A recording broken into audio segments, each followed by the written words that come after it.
बस एक सांस है जो उखड़ गई है। उस वक्त में बंदा महसूस करता है कि ये नेमतें अब मेरे किसी काम की नहीं, किसी काम की नहीं। मेरे भाई, अब अल्लाह ने इंसान को बेशुमार नेमतें दी हैं। अब अगर हम उन नेमतों का शुमार करें तो कभी हम कहेंगे कि कान ज्यादा बड़ी नेमत है, कभी हम कहेंगे कि जबान ज्यादा बड़ी नेमत है, कभी हम कहेंगे कि आंख ज्यादा बड़ी नेमत है, कभी हम कहेंगे कि पैर ज्यादा बड़ी नेमत है, कभी हम कहेंगे कि हाथ ज्यादा बड़ी नेमत है। मगर मेरे भाई, मैं कहना यह चाहता हूं, इन सारी नेमतों के बगैर गुजारा हो सकता है, मगर मुस्तफा जान रहमत की गुलामी के बगैर गुजारा नहीं हो सकता।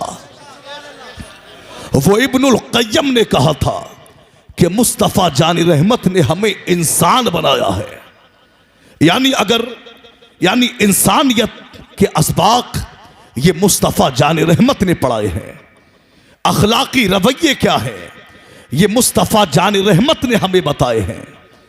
मैं कहता हूं, अगर मुस्तफा जान रहमत का करम ना होता तो इंसान एक दूसरे को काट के खा जाता। मुस्तफा जान रहमत का वजूद नूर एक ऐसी चीज है कि मैं कहता हूं कि अगर मेरे सरकार के वजूद को कायनात से साइड में कर दिया जाए माज़अल्लाह, तो इस दुनिया का रहना, किसी भी तरह इस दुनिया का कायम रहना यह मुमकिन नहीं हो सकता है। तभी तो अल्लामा इकबाल ने कहा है, हो न ये फूल तो बुलबुल का तरन्नुम भी ना हो, चमने दहर में कलियों का तबस्सुम भी ना हो न ये साकी तो फिर मैं भी ना हो, खुम भी ना हो, बज़्म तौहीद भी दुनिया में ना हो, तुम भी ना हो। तो हमने कहा कि अल्लामा इकबाल, हमें करना क्या है?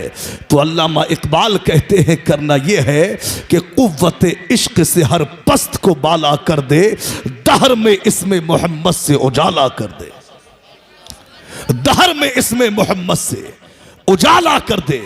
आइए देखिए, अल्लामा यानी सरकार आला हजरत अजीमुल बरकत ने अपनी किताब अल अमन वल उला में एक हदीस लिखी है। आला हजरत एक हदीस लिखते हैं, सरकार के सहाबी हैं हजरत तमीम दारी। वो कहते हैं कि मुस्तफा जान रहमत के साथ हम एक दिन खड़े हुए बातें कर रहे थे कि एक ऊंट दौड़ता हुआ आया, और आने के बाद में ऊंट ने सबसे पहले मुस्तफा जान रहमत के कदमों को बोसा दिया, यानी मेरे सरकार के कदमों पे सजदा किया। सहाबा खड़े थे, सहाबा ने अर्ज की, आका हमें भी इजाजत दीजिए कि हम भी आपको सजदा करें।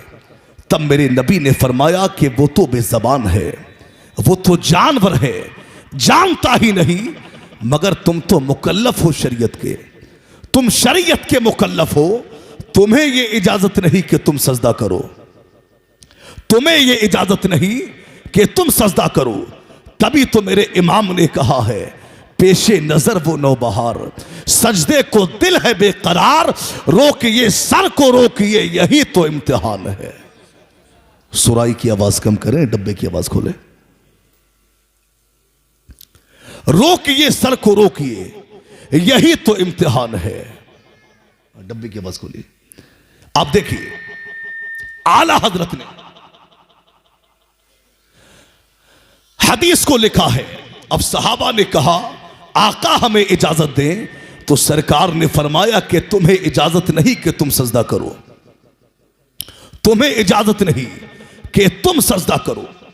आला हजरत तो लिखते हैं कि सिवाय खुदा के किसी को ताजीमी सजदा करना भी हराम है। और आला हजरत ने फतावा रज़विया शरीफ में लिखा कि कब्रों पर सजदा करना यह बिल इत्तेफाक हराम है। औलिया अल्लाह के मज़ारात पर तवाफ करना, ये बिल इत्तेफाक हराम है। अब आइए ज़रा हम अपने मुआशरे का जायज़ा लें तो आज हमारे मुआशरे के क्या हालात हैं। आज हमारे मुआशरे में मेरे भाई, आज पूरी दुनिया में औलियाए कामिलीन और बुजुर्गान दीन के चाहने वाले लोग आज पूरी दुनिया में रहते हैं और पूरी दुनिया में जहाँ जहाँ भी अल्लाह के वलियों के मज़ारात हैं, आज लोग पूरी दुनिया में औलिया अल्लाह के मज़ारात पर जाते हैं। अब जाने वालों में कुछ आलिम भी हैं, कुछ गैर आलिम भी है, कुछ पढ़े लिखे भी है, कुछ अनपढ़ भी है। अब मेरे भाई, आलिम जाते हैं, पढ़े लिखे जाते हैं, वो तो जानते हैं कि वलियों की बारगाहों में हाजिरी का तरीका क्या होता है, मगर जो कम पढ़े लिखे लोग हैं वो बेचारे वलियों की अकीदत में जाते हैं। मैं कहता हूं कि अकीदत होना चाहिए, मैं कहता हूं अल्लाह के वलियों से प्यार होना चाहिए, मगर इसके साथ में इतना इल्म भी होना चाहिए, हमें ये मालूम भी होना चाहिए कि अल्लाह के वलियों की बारगाहों में हाजिरी का तरीका क्या होता है। अल्लाह अकबर।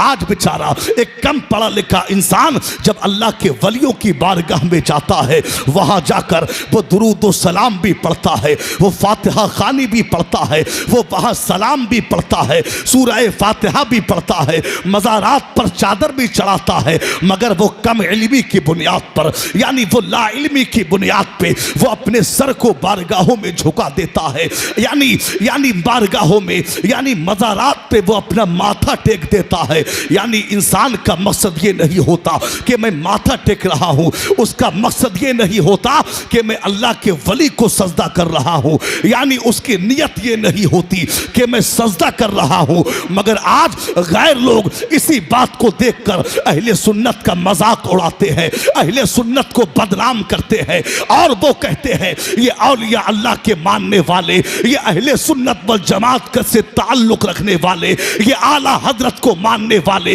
ये आला हजरत को मानने वाले, ये क्या करते हैं, ये अल्लाह के वलियों की बारगाहों में सजदे करते हैं, वो अहले सुन्नत को बदनाम करते हैं। ऐ शाहबाद के जिंदा दिल गयूर मुसलमानों, आज की इस जश्न गौसुल वरा कॉन्फ्रेंस से मैं आपको बताना चाहता हूं कि वलियों की बारगाहों में हाजिरी का तरीका क्या होता है।